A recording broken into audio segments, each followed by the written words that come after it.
It was the kind of morning Pine Hollow hadn't seen in a while. Fog lay low across the pine floor like breath held too long, quiet and waiting. Branches dripped dew in slow intervals, and nothing moved. Not the crows overhead, not the squirrels. In the brush, just stillness. Deputy Carla Finch adjusted her grip on the leash as her boots crunched softly on the damp path. Canine Unit Patrol, 6:12 a.m. Routine by the book. But Ranger wasn't routine. The German Shepherd froze just past the tree line, muscles stiff, ears pricked. His breath came in slow huffs, and his tail held straight like a question waiting for its answer. "Ranger?" Carla whispered, tugging lightly. "What is it?" No response. He didn't bark, didn't whimper. Just one step forward, then another. Then he stopped again, stone still. Carla followed his gaze, and that's when she saw it. At the base of an old oak tree, half fallen from last winter's storms, something unnatural broke the shape of the forest floor, a shape too still, too human. Wet leaves clung to a pair of legs slumped at an awkward angle. Then she saw the shoulders, the gray hair matted to the scalp, the arms pinned behind the back. Carla's heart raced. For a second, she thought the man was already gone. But then his chest rose, barely. A breath. Just enough. She knelt quickly, radio crackling at her side. "Sheriff, I've got a live male, white, elderly, bound and unconscious near mile marker 12. Possible hypothermia. Requesting EMS. Immediate." She peeled off her jacket and wrapped it around the man's shoulders. He didn't look at her, didn't speak. His eyes stared ahead into the woods, as if they held some truth only he could see. Hollow. Haunted. Then her fingers brushed beneath his collar, a patch. Worn, but still there. 1st Airborne Division. Her breath caught in her throat. Not just a man, a soldier. 15 minutes later, red and blue lights blinked through the trees. EMTs cut the zip ties carefully. Still no words from the old man. Just a shallow grip on Carla's coat. Sheriff Ray Hammond knelt beside her. "Any ID?" "Nothing," Carla replied. "No wallet, no phone, just this." She handed him the patch. Torn loose from the collar now, crumpled in her palm. Ray turned it over slowly in his hands. He didn't speak either, and Ranger still sat, just a few feet away. Eyes locked on the spot where the man had been found. Unmoving, watching, like he wasn't just following a scent, but guarding something sacred. By 9 a.m., the town already knew. They always did. An old man tied to a tree like a criminal. Nobody knew why. Some said he was a drifter. Others said he had a soldier's jacket. But no one could answer the one question that now hung thick in the air like fog. Who was he? And why had someone wanted him forgotten? Sheriff Ray Hammond stood in the clearing, steam from his travel mug curling in the cold air. He didn't say much. He rarely did. But the way his eyes lingered on the tree told Carla everything. He wasn't just seeing a crime scene. He was seeing something broken. The EMTs worked fast, cutting the zip ties from the man's wrists, easing his body onto the stretcher. They moved with that calm urgency trained into them over years of emergencies. But even they exchanged glances over the bruises, deep, angry ones, high up on the arms like someone had dragged him. And the chill of his skin, that told its own story, exposure, hours of it. Still, the old man hadn't spoken, not a word. Just clutched Carla's jacket like it was the last warm thing he remembered. "No ID?" Ray asked again. Carla shook her head. "Nothing but that patch, no wallet, no phone, no dog tags." Ray sighed. "Can't ask him, not like this." They watched as the stretcher disappeared into the ambulance, the doors thudding shut behind. And still, Ranger sat, eyes fixed on the dirt, on the tree, on something Carla couldn't quite see. She crouched next to him, resting a hand on his back. "It's okay now," she whispered. But Ranger didn't move, didn't blink. Like, he was holding vigil. For what? She couldn't say. At the hospital, they stripped away the old man's shirt, cutting through stained flannel and threadbare thermal layers. That's when the nurse noticed it, just under the inside of his left wrist. A faded tattoo, a name, A date. Harris, Raymond J. 6/24/47. They ran it through records. DMV, veterans databases, even old parade registrations. And there it was, Raymond James Harris, Master Sergeant, 101st Airborne. Vietnam, 2 tours, Bronze Star. That changed everything, but also changed nothing, because Raymond still hadn't spoken, still hadn't opened his eyes for longer than a flicker. Sheriff Hammond stood in the corner of his hospital room that afternoon, watching monitors beep and fluids drip. "You survived a war," he muttered under his breath, "and someone did this to you here, at home." Back at the station, Carla sat in silence, hands wrapped around a mug of stale coffee. She couldn't stop thinking about those eyes. The way they didn't look at her. Like he was seeing something else or nothing at all. It wasn't long before the town started asking questions. Pine Hollow was small, the kind of place where 2 news vans counted as traffic. By lunchtime, there were murmurs at the diner, at the post office, in line for gas. You hear about the old man they found in the woods? Some say he had a uniform on. No name yet? Probably a drifter, or someone left behind. Ray didn't answer any press, not yet, not until they knew more. He called Carla into his office. The address listed on his old military records, Lakeview Road, go check it out. She nodded. On it, the house was easy to find, but barely recognizable. Peeling paint, shutters hanging by rusted hinges, mailbox missing altogether. A wind chime clinked faintly from the porch, its sound hollow, like it was waiting for someone who never came back. Carla pushed open the front door. No lock, no alarm, just a breath of stale air and dust thick enough to write in. Inside, the house looked abandoned but not empty. It had the feel of somewhere left in a hurry. Couch cushions torn, picture frames still on the wall, but the photos missing. In the kitchen, cupboard doors hung open, but shelves were bare, not ransacked, more like picked clean. A cane lay snapped in half by the front door. In the back room, the walls bore faint outlines of where medals had once hung. A nail bent sideways, a hook torn loose, and in one corner a shoebox of old letters, water-damaged and unreadable. She lifted one. The ink bled into the paper like time had tried to erase it. Back at the station, she gave the report. Someone cleaned it out. Not recently, maybe a year ago, but it wasn't random. They took what mattered. Ray nodded, jaw tight. Who'd he have left? Carla asked. Family? Ray opened a file. One nephew, Brady Harris, lives over in Carlton. Now, filed for guardianship 6 months ago. Carla raised an eyebrow. Guardianship? Ray slid a form across the desk. Approved by the court. And shortly after, Raymond's property was signed into a reverse mortgage. Sold off. Quietly. And no one noticed? Small town, Ray said. But sometimes small towns forget. Outside, Ranger still sat by the kennel staring at the woods. He hadn't eaten, hadn't barked. He wants to go back, Carla said softly. Ray looked out the window. Let him. The next morning, fog still clung to the ground like a memory that wouldn't lift. Sheriff Hammond tightened the laces on his boots, popped the cruiser trunk, and opened the kennel hatch. No leash this time. Ranger leapt down before the engine fully cooled.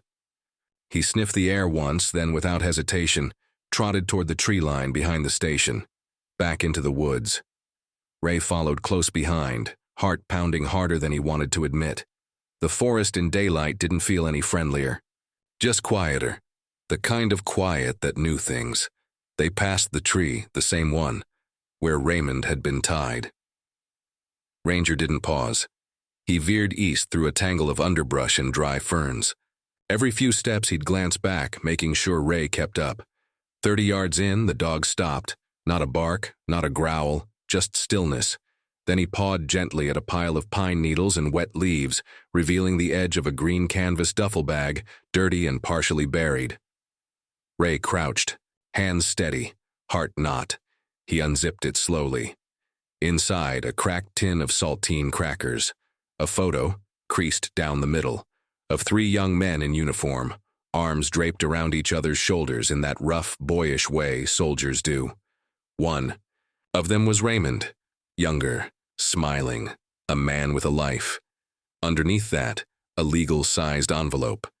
Ray opened it with care. Reverse mortgage papers, stamped and signed. Borrower, Raymond J. Harris. Witness, Brady Harris. Ray's stomach turned. He looked back at Ranger. The dog sat, tail flicking softly, eyes fixed on him. "You already knew, didn't you?" Ray whispered. Back at the station, Carla had been digging too. She had printouts, court filings, bank records, all traced back to 6 months ago. "That's when Brady applied for guardianship," she said. "Filed in county court, said Raymond wasn't mentally competent to handle his affairs." Ray frowned. Was there a medical exam? Some handwritten letter from a Dr. K. Mason in Carlton. The license number doesn't check out. Might be fake. Ray didn't say anything for a long time, just stared at the form in his hands. 2 months after that, Carla continued, he sold the house, cashed out the reverse mortgage, and disappeared. New address listed under a condo rental on Lakeside Drive. Bought a brand new truck 2 weeks later. So Raymond didn't just wander off, Ray said flatly. He was erased. Carla's voice was quiet. By family. That night, Ray sat alone in his office, the lights low. The photo from the duffel bag lying flat on his desk. He turned it over. A scribble in faded ink. We made it home. That's what matters. He remembered Raymond then, not the broken man bound to a tree. But 10 years ago, 4th of July parade, standing tall in full dress uniform on a float with the American flag behind him. Kids saluting, folks clapping. He was known, respected, and then forgotten. No wife, no kids. Just a nephew, who saw more value in a signature than a soul. Ray exhaled slowly. He picked up the photo, stared at it like it owed him an answer. Like it might speak, it didn't. But the weight of it did. There were parts of Raymond's life scattered through Pine Hollow, if you knew where to look. At the old barber shop, there was a photo on the wall, yellowing with age, of a dozen veterans, lined up in front of a "Support Our Troops" banner. Raymond was third from the right. Same boots, same posture, same silence.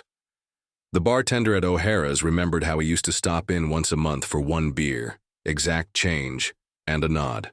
On his way out, never more, never less. And Miss Trudy, who ran the thrift shop, swore she once saw him leave a $100 bill tucked under a pile of children's coats one winter. He didn't want to be seen, she said, but he wanted to help. That was Raymond Harris. Not a man chasing noise, but someone who showed up where it mattered. Someone who knew that real service didn't always come with medals. And sometimes came long after the battle was over. The betrayal wasn't just legal. It was personal. It was cultural. It was the kind of forgetting that eats away at a country's soul. Later that week, Carla stood in the hospital doorway again. Room 214. Raymond hadn't spoken, but he was breathing steadier. Eyes open now, flickering, tracking movement. Katie, the night nurse, was changing his IV. He whispered something this morning, she said. Carla stepped closer. What was it? Katie looked down. Just one question. Carla leaned in. Did Ranger find me? Her throat tightened. She nodded. Yeah, he did. And in that moment, Carla knew something she hadn't before. That Ranger hadn't just been following scent trails or commands. He was following loyalty, memory, maybe even guilt. Maybe in some quiet way, Ranger had known what they hadn't, that Raymond had been calling out long before he was chained to a tree, and the town, his country, hadn't been listening. The cafe off Route 7 was the kind of place where no one lingered over coffee, but everyone knew your name. Sheriff Hammond didn't drink the coffee here, didn't need to. He walked in just after noon, uniform crisp, face unreadable. Brady Harris sat in a booth near the window, Bluetooth in one ear. A new Ford parked outside, keys glinting on the table like a trophy. He smiled when he saw Ray. Sheriff, to what do I owe the honor? Ray didn't sit yet. He pulled the reverse mortgage or agreement from his coat and slid it across the table. Brady's smile faltered. Raymond's name, signature. Beside it, Brady's. Looks like you knew enough to sign his house away, Ray said quietly. Brady shrugged. He wasn't all there. Hadn't been for years. Said he wanted out. Ray's eyes narrowed. He also told someone to chain him. To a tree? Silence. Brady leaned back. You have no proof of anything. No. Ray slid a second paper across the table. The guardianship was fast-tracked using a letter from a doctor who doesn't exist. That's your opinion. No, Ray said. That's a felony. Brady sat up straighter. Look, I didn't hurt him. He didn't need that place. He wasn't doing anything with it. Ray didn't blink. He built that house. Poured the concrete himself. Framed it with buddies from the VFW. He did 2 tours in Vietnam. Saved lives. Came home. Built a life. He paused, and you walked him right out of it. Brady laughed nervously.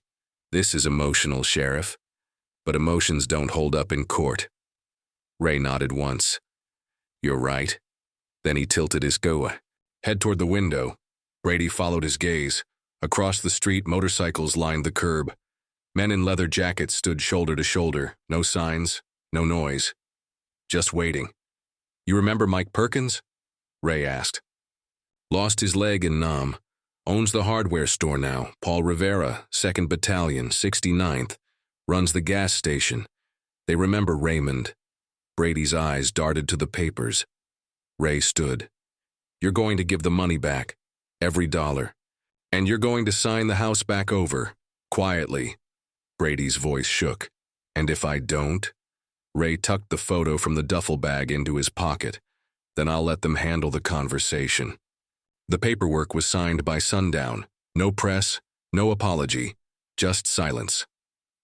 By Friday, the deed was back in Raymond's name. Brady Harris was gone. Left town, they said. No goodbyes, just empty space. That Sunday, a flyer appeared on the church bulletin. Board community cleanup, Lakeview House, Saturday, 8 a.m., no names, no fanfare, just a date. The next morning, the driveway was full. Old neighbors brought rakes. High school kids dragged out broken furniture. Paint cans showed up on the porch. No one said who sent them. Miss Trudy brought curtains. The guy from O'Hara's donated porch lights. A woman from the bakery dropped off cinnamon rolls. No one asked for credit. Raymond watched from the porch, blanket over his knees. Still weak, still quiet, but upright. Ranger lay at his feet, tail flicking, gently, like this was always how it was supposed to be. Katie, the nurse who had checked on him every day at the hospital, knelt beside him with a steaming mug. You okay with all this? She asked softly. Raymond didn't answer right away. His eyes moved slowly over the scene. Kids painting the swing, someone replacing shingles on the roof. Then he nodded. Just once. I didn't think anyone remembered. Katie smiled. They didn't, she said. But they do now. Raymond reached into his flannel pocket, pulled out the photo again, the one from the duffel bag. He turned it over, took a pen, and scribbled something on the back. He handed it to her. She read the words, not forgotten, just quiet. The town didn't do ceremonies, not often, and when they did, they were small. A ribbon, a plaque, maybe someone. Read a line from a poem, but this one was different. They held it on a Sunday afternoon under the oak tree behind the courthouse, the same tree where they honored war dead every Memorial Day. This time, no black ribbons. No taps, just chairs and people. Raymond sat in the front row, clean shirt, fresh shave, same old boots. Ranger sat beside him, vest pressed, badge polished. Sheriff Hammond took the mic. His voice didn't rise, he didn't give a speech. He didn't need to. There are some men, he said, who never ask to be remembered. They don't raise their hands, don't chase headlines. They just do their duty, and sometimes get forgotten in the noise that comes after. He turned, knelt, and handed Raymond a small wooden plaque. Raymond J. Harris, 101st Airborne Division, not forgotten. Just quiet, no applause, but every person stood one by one. They came forward. Some shook Raymond's hand, some just nodded. Others placed tokens by his chair, a folded flag, an old patch, a worn photo. Then came Ranger's turn. Deputy Carla stepped forward, knelt, pulled out a small box. Inside, a K9 medallion. She cleared her throat. "For service beyond duty," she said, "and loyalty that never blinked." Ranger didn't understand the words, but when the town bowed their heads, he gently laid his head across Raymond's boot. No anthem, no headline, just people, watching, remembering. The porch creaked under Raymond's weight as he eased himself into the old rocking chair, the same one his father had built by hand long before war ever touched his life. It groaned softly beneath him, familiar in the best way.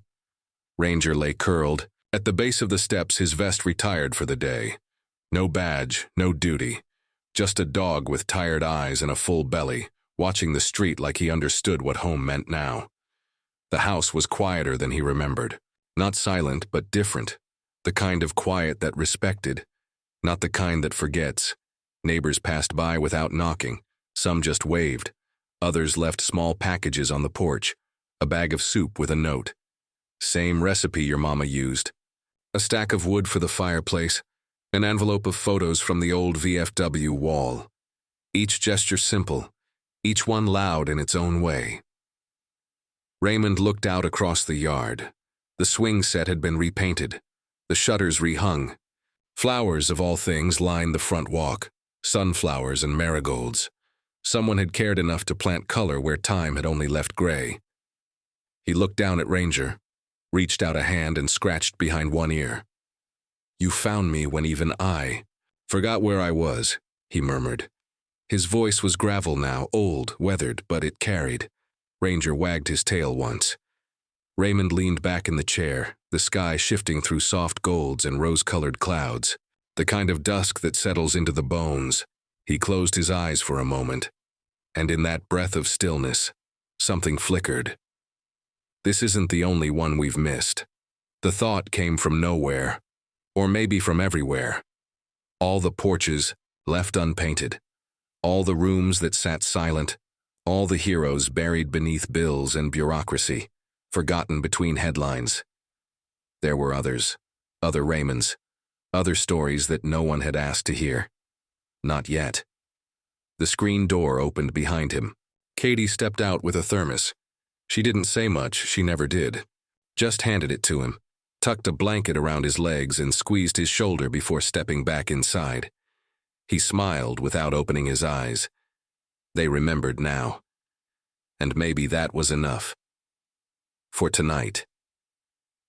Down the road, porch lights glowed on one by one. Not because anyone forgot to turn them off, but because someone finally came home. The stars were out before he realized it. He opened his eyes, looked to the sky, and then to the dog at his feet. "Guess that makes you the real hero," he said. Ranger thumped his tail again, then drifted into sleep. And for the first time in years, Raymond didn't feel like a relic.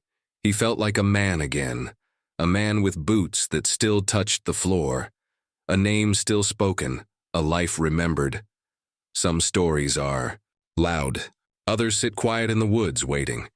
If you believe in the ones we almost missed, the quiet heroes, the near forgottens, the voices that never asked to be heard, stick with us. Subscribe, comment, share. There's another story already unfolding, and it might be closer than you think. End of part 3. Stay tuned for the next episode.